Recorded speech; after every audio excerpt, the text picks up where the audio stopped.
Tibet బౌద్ధ గురువు Dalai Lama లదాఖ్లో పర్యటించారు. లదాఖ్లోని బౌద్ధుల ఆలయాన్ని నిర్మించనున్నారు.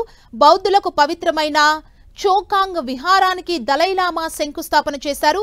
ఇక్కడ విహారాన్ని నిర్మించడం చారిత్రాత్మకమన్నారు లదాఖ్ బౌద్ధ సంఘం అధ్యక్షుడు తెర్సింగ్ డోర్జాయ్ లక్రూక్. అయితే ఇక్కడ కేవలం బౌద్ధులాలయం నిర్మించడంతోనే సరిపోదన్నారు. బౌద్ధ అధ్యయనాలను ప్రవేశపెట్టాలని ఆయన సూచించారు.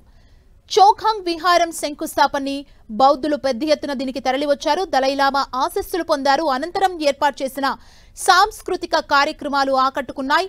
బౌద్ధ మహిళలు ఆటపాటలతో అలరించారు.